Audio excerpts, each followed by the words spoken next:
How could Nazism happen? Important question. Professors and teachers the world over use the Nazis as a prime example of evil, and rightly so. The Nazis were enormously destructive in their 12-year regime, killing 20 million people. They were not the most destructive regime of the 20th century. Joseph Stalin and the communist dictators in the Soviet Union killed 60 million. Mao Zedong and the communists in China killed 35 million. The Nazis killed 20 million people, and they undoubtedly would have killed millions more had they not been defeated. So it is important to learn the lesson here and to get it right. Any of the above explanations can work together with the suggestion that the Nazis were a product of modern communications technologies. That as masters of rhetoric and propaganda, they succeeded in fooling millions of Germans about their agenda and manipulated their way into power. I have some sympathy for this way of thinking, for I think it's the kind of explanation that comes naturally to those of us raised in Western liberal democracies.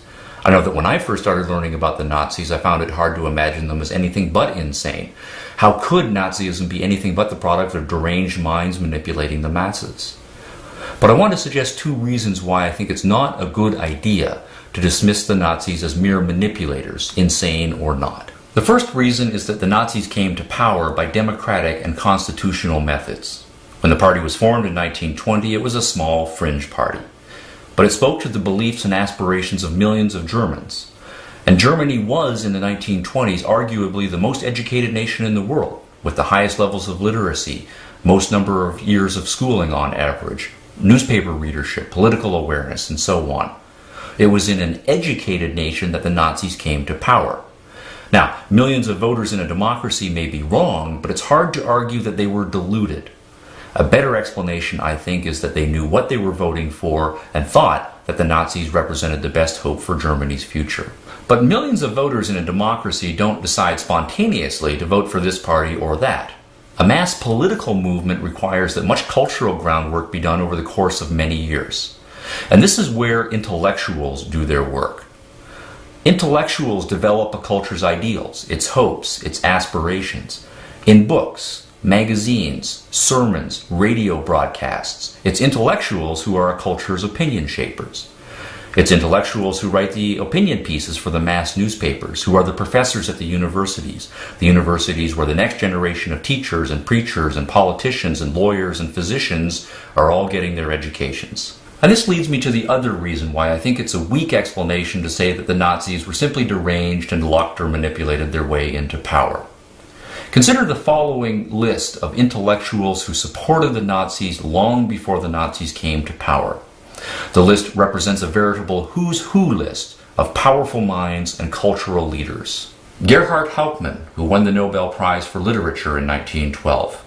Hauptmann once met Adolf Hitler and described their brief handshake as the greatest moment of his life. Philippe Lenard, winner of the Nobel Prize for Physics in 1905. Johannes Stark, also winner of the Nobel Prize for Physics in 1919. That's 3 Nobel Prize winners. Then there is Dr. Oswald Spengler, author of the historical bestseller The Decline of the West. Spengler's books sold in the millions, and during the 1920s, he was perhaps Germany's most famous intellectual. Then there is Moller Vandenbroek, another famous public intellectual of the 1920s. His book, The Third Reich, published in 1923, provided a theoretical rationale for National Socialism. And his book, like Spengler's books, was a consistent bestseller throughout the 1920s.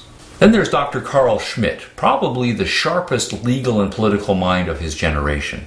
Schmitt's books are still widely read and discussed by political theoreticians of all stripes and are considered 20th century classics. And to round out this initial list, there is philosopher Martin Heidegger. Already in the 1920s, Heidegger was being hailed as the brightest philosophical mind of his generation. And that is saying a lot in a philosophical nation such as Germany. And that assessment has held over the course of the 20th century. Ask professional philosophers of today to identify, say, the 5 most influential philosophers of the 20th century, and, whether they love him or loathe him, most will name Heidegger. These 7 men are some of the most powerful and intelligent minds in Germany in the decade before the Nazis came to power. They are leading figures in Germany's intellectual culture, spanning arts, sciences, politics, history, law, philosophy. And all of them, to one degree or another, supported National Socialism. Was Hitler smart enough to fool all of these highly intelligent men? Or is it more likely that they knew what they believed and they supported National Socialism because they thought it was true?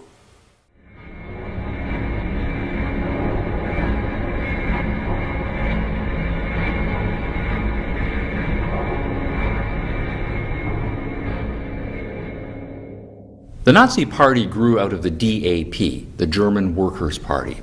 The goal of the party, according to one of its founders, Gottfried Feder, was to reconcile nationalism and socialism. It was a lecture by Gottfried Feder in 1919 that attracted Adolf Hitler to the party. Yet within a year, the party changed its name in order to have a name that more accurately expressed its core political principles. The new name of the party was the National Socialist German Workers' Party. At a rally in Munich in 1920, with over 2,000 participants, the party announced its new platform, a 25-point program. The main authors of the program were Hitler, Feder, and a third man named Anton Drexler. To understand what National Socialism stood for, the main points of the program are worth a closer look. A major theme of the program is a stress upon collectivism and a rejection of individualism. Point number 10 of the program, for example, says that it must be the first duty of every citizen to perform mental or physical work. Individual activity must not violate the general interest, but must be exercised within the framework of the community and for the general good. National Socialism thus consciously rejects Western liberal individualism with its rights to life, liberty, and the pursuit of happiness, all of which are individualistic. Nazism is collectivistic. It does not hold that individuals have their own lives to live and happinesses to pursue. Rather, individuals should work for the good of the community out of a sense of duty. Individuals should serve the general good, to which they subordinate their personal lives. Point number 24 returns to this theme and emphasizes it strongly. The common interest before self-interest. The bold print and the capitalization is in the original for emphasis. A second major theme of the Nazi program is a stress upon socialism and a strong rejection of capitalism. Numerically, socialism is the most emphasized part of the Nazi program. For over half of its 25 themes, 14 out of the 25 to be exact, itemize economically socialist demands. Point number 11 calls for the abolition of all income gained by loaning money at interest. Point number 12 demands the confiscation of all profits earned by German businesses during World War I. Point 13 demands the nationalization of all corporations. Point 14 demands the profit sharing in large industrial enterprises. Point 15 demands the generous development of state-run old age insurance. Point 16 calls for the immediate socialization of the huge department stores. And so on. So strong was the party's commitment to socialism that in 1921 it entered into negotiations to merge with another socialist party, the German Socialist Party. The negotiations fell through, but a commitment to economic socialism remained a key Nazi theme through the 1920s. For example, here is Adolf Hitler in a speech in 1927. We are socialists. We are enemies of today's capitalistic economic system for the exploitation of the economically weak, with its unfair salaries, with its unseemly evaluation of a human being according to wealth and property instead of responsibility and performance, and we are all determined to destroy this system under all conditions. Even more strongly than Adolf Hitler, Joseph Goebbels hated capitalism and urged socialism. Dr. Joseph Goebbels was perhaps the most brilliant and educated of all of the Nazi politicians, and when the Nazis came to power, he was to become one of the most powerful of the very top Nazis, perhaps number 2 or 3 behind Hitler himself. But Goebbels' commitment to National Socialist principles began much earlier. He received a wide-ranging classical education from 5 universities in Germany before receiving his PhD degree from Heidelberg University in 1921. During his graduate student days, he absorbed and agreed with much of the writings of communists Karl Marx and Friedrich Engels. Damning those he called, quote, the money pigs of capitalist democracy, unquote, Goebbels in speeches and pamphlets regularly declaimed that, quote, money has made slaves of us, unquote. Money, he argued, is the curse of mankind. It smothers the seed of everything great and good. Every penny is sticky with sweat and blood. And in language that could be right out of the writings of Karl Marx, Goebbels believed fervently, the worker in a capitalist state, and that is his deepest misfortune, is no longer a living human being, a creator, a maker. He has become a machine, a number, a cog in the machine without sense or understanding. He is alienated from what he produces. The Nazi solution, then, is strong socialism. The state should control the economy, organizing production and distribution in the collective interest. The differences between National Socialism and liberal democracies are profound and involve entirely different philosophies of life. National Socialism was the product of a well-thought-out philosophy of life, the main elements of which were originated, crafted, and argued by philosophers and other intellectuals across many generations. The Nazi intellectuals were not lightweights, and we run the risk of underestimating our enemy if we dismiss their ideology as being attractive only to a few cranky weirdos. If your enemy has a machine gun, but you believe he only has a pea shooter, then you're setting yourself up for failure. And if we remind ourselves of the impressive credentials of many intellectuals who supported Nazism, Nobel Prize winners, outstanding philosophers, brilliant legal minds, then it is clear that these were no pea shooters and that we ourselves need heavyweight intellectual ammunition to defend ourselves.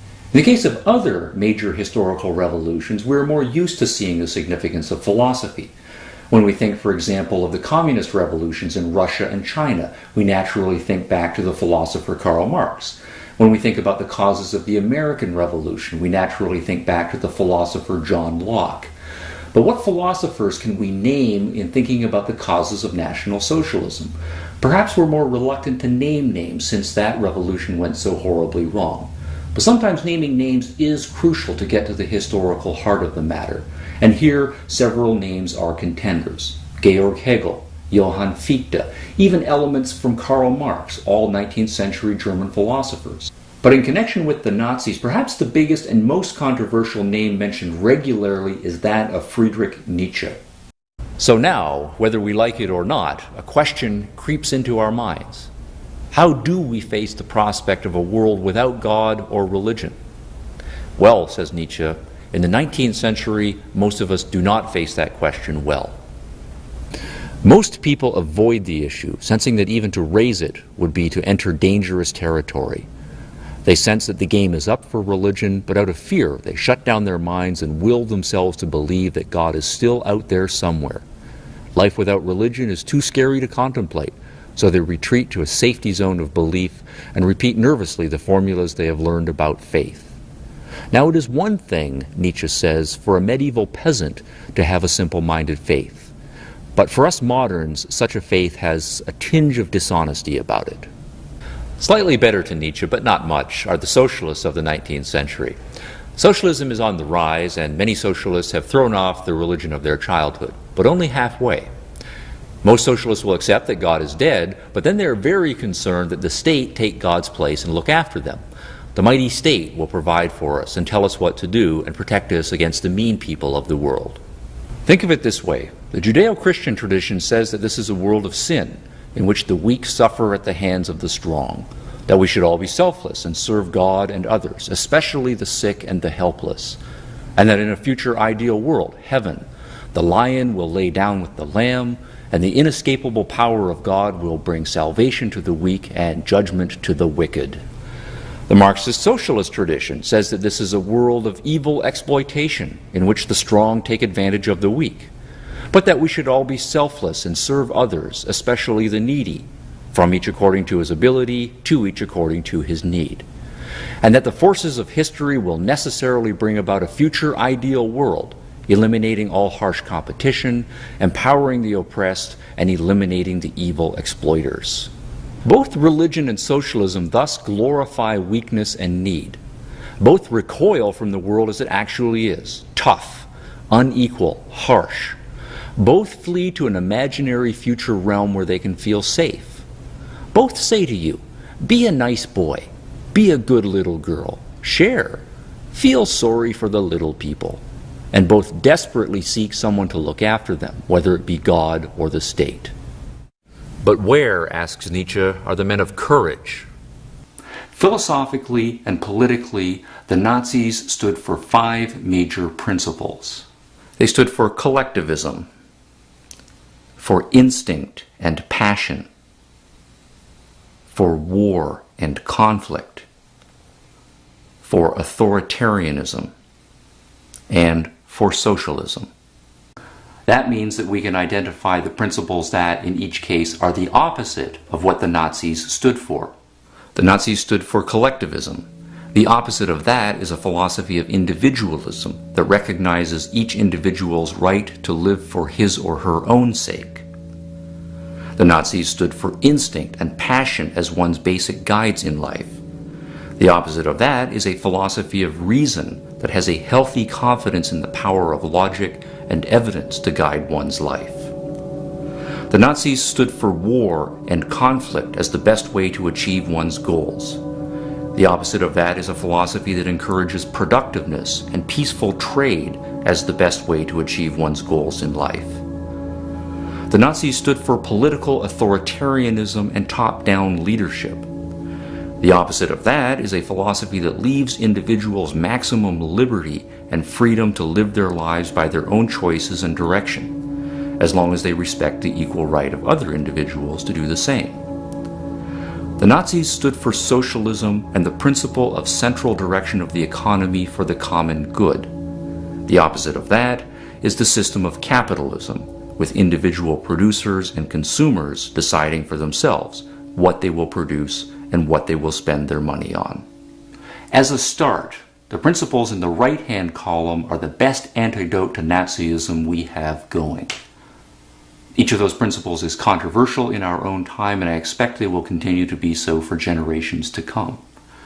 But they represent the starkest possible philosophical contrast to National Socialism, and they form the first line of intellectual defense against future incarnations of Nazism. There's no better place to start than with understanding them thoroughly.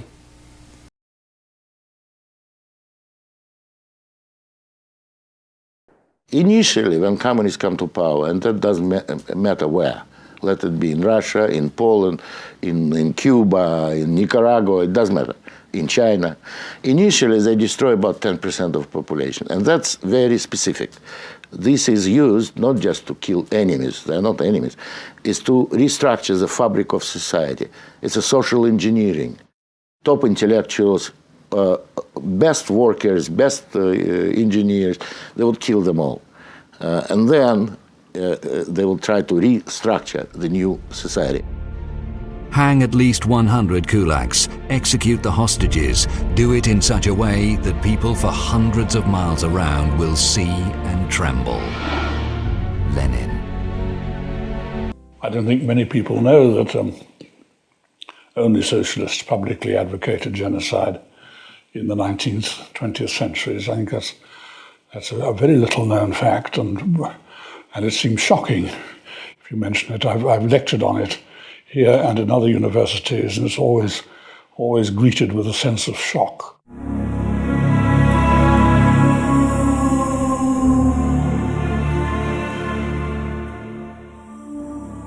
It first appeared in January 1849 in Marx's journal Neue Rheinische Zeitung. Engels wrote of how the class war in Marxian terms means that when socialist revolution happens, the class war happens, there will be primitive societies in Europe 2 stages behind, because they're not even capitalist yet. And he had in mind the Basques and the Bretons and the Scottish Highlanders and the Serbs, and he calls them racial trash, Abfälle, racial trash, and they will have to be destroyed because, being 2 stages behind in the historical struggle, it will be impossible to bring them up to the point of being revolutionary. He spoke about the vulgarity and dirtiness of Slavic people, you see. And he thinks, for instance, that Poland has no reason to exist. The classes and the races, too weak to master the new conditions of life, must give way.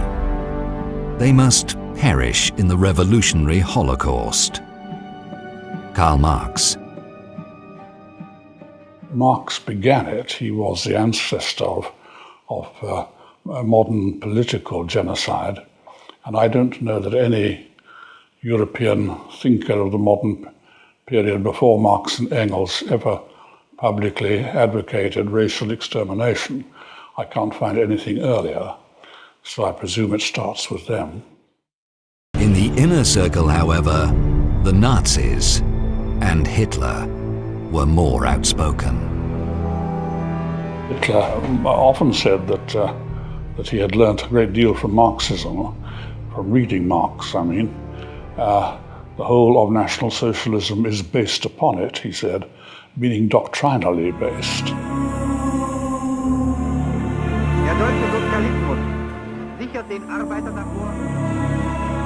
People keep forgetting that Nazi regime in Germany was also socialist. It was, they officially were called National Socialist Workers' Party. So it's a branch of socialism. The Soviets were international socialists, and those were, in Germany, national socialists. So it's the same thing in reality, only slightly different interpretation.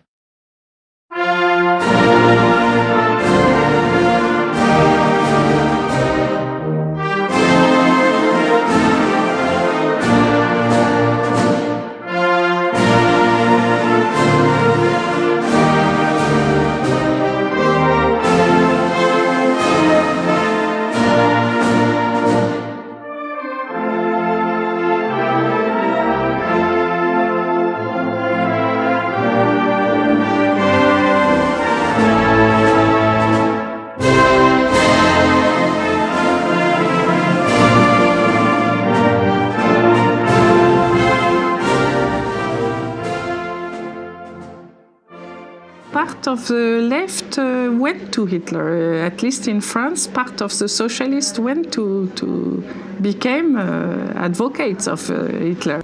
Stalin authorized in the middle of the 30s, because there was this problem of besprizornie, he authorized the children to be shot from the age of 12.